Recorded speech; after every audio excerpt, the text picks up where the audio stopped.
Hi, my name's Atta and I'll be presenting Violence in Emergency Departments, an Epidemic in Contemporary Healthcare. This presentation has been created to highlight the relevant research surrounding violence in emergency departments. This narrated PowerPoint presentation aims to provide a base level of understanding for this issue through the use of statistics, peer-reviewed journal articles, and New South Wales Health Policy and Procedure. It takes into account that the target audience are newly registered nurses through the use of this approach. Why is violence in emergency departments a problem? It's important to begin by first defining violence so that we can better identify when it occurs in a healthcare context. The World Health Organization defines it as the intentional use of physical force or power, threatened or actual, against oneself, another person, or against a group or community. The research in this area shows that violence within Australian emergency departments has significantly increased over the past several years. Assessing the issue broadly, it appears that this is a more global issue, with similar trends being reported in the United States. More and more of these instances of violence towards patients, nurses, and staff are being associated with alcohol and drug substance abuse. Hospitals have a responsibility to ensure that staff are able to deliver care in a safe work environment.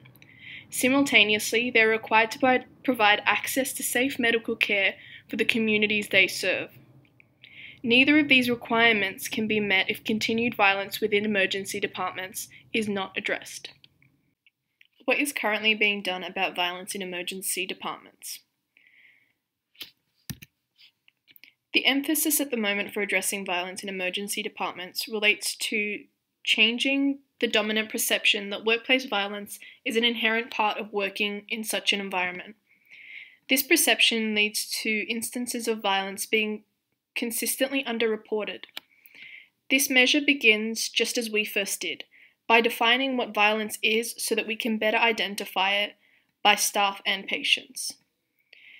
These factors at all levels are backed by a statewide policy and procedure for the prevention, rapid assessment, management, and reporting of incidents of violence.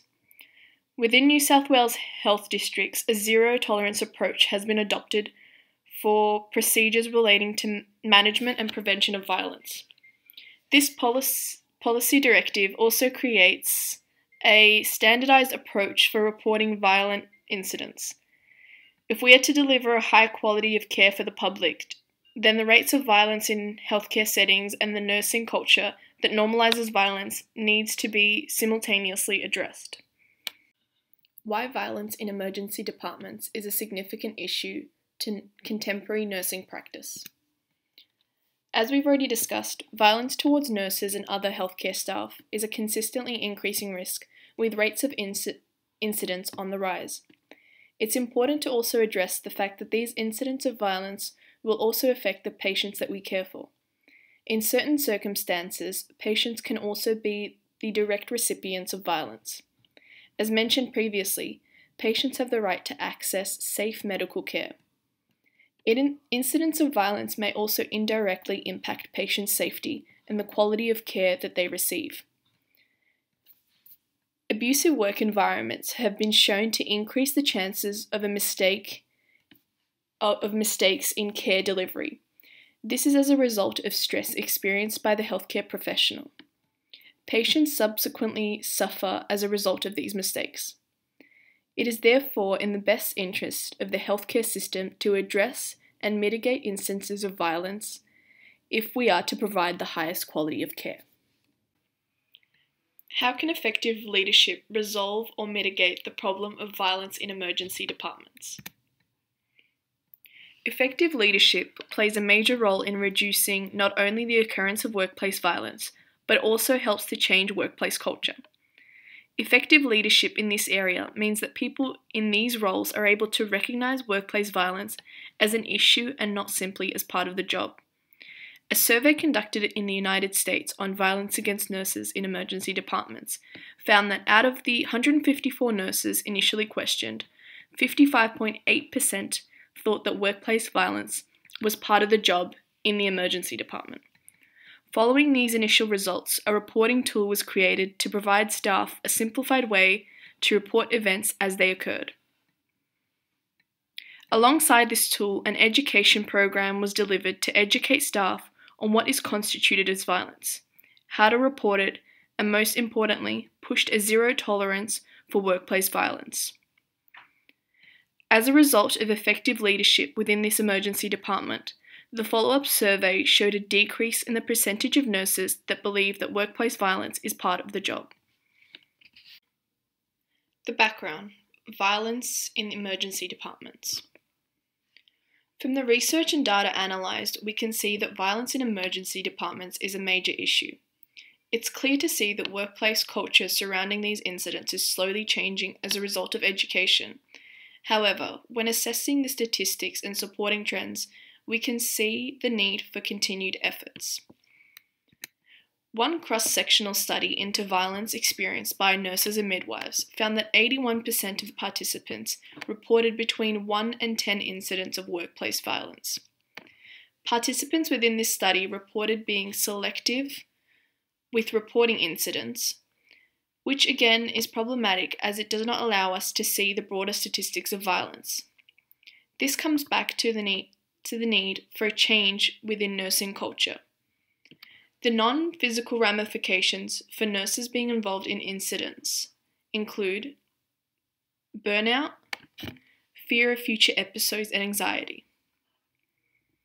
Perhaps the most interesting associated outcome relates to a reduced level of empathy for patients, which results in lower quality of care provision. As previously discussed, this issue is often downplayed and seemingly tolerated as part of the job by many nurses in emergency. There is an evident need for change to be made in this sector. It is clearly impacting on the quality of care for patients and workplace safety for nurses and staff. New graduate nurse: responsibilities in dealing with violence in emergency departments. Our role as new graduate nurses in dealing with violence in an emergency department is heavily reliant on understanding and compliance with the New South Wales Health Policy Directives, preventing and managing violence in the New South Wales Health Workplace, 2015, and the Incident Management Policy, 2014. Alongside this, new graduate nurses should ensure that they complete any mandatory training provided in order to further develop their skills in dealing with such situations. New graduate nurse: responsibilities when educating my peers, patients, and families about violence in emergency departments. Once you understand your own responsibilities in these situations, it's important to pass on the gained knowledge to educate peers in these situations. It is a responsibility of all of us to ensure that our practice follows policy directives and New South Wales health guidelines. Encourage peers to report all incidents of violence, as this is not only mandated by policy, but important to ensure a safer work environment moving forward. Continue to educate patients and their family members that any form of violence within your workplace will not be tolerated. Help them to understand that it is not conducive to providing high levels of healthcare. Integrating the evidence. This presentation has been created through the use of relevant research into the prevalence of violence in emergency departments. The evidence analyses the effects of violence on workplace health and subsequent decreases in patient safety and quality of care. Research policies supporting presentation on violence in emergency departments. Moving forward in my own work as a newly registered nurse, I hope to incorporate the research and understanding to guide my practice. I have gained an understanding that violence should not be accepted as simply a fact in this career. Nurses can utilise these resources to better understand the cause of violence, strategies for prevention, and management of such incidents. Supporting my peers and my role as a leader through this presentation. I hope this presentation helped the audience to better understand and identify violence when it occurs, and provided them with the relevant policy directives for the management and prevention of such incidents. I hope to have also educated the audience on the need for a zero tolerance to violence approach. These details are important in changing the workplace culture surrounding violence.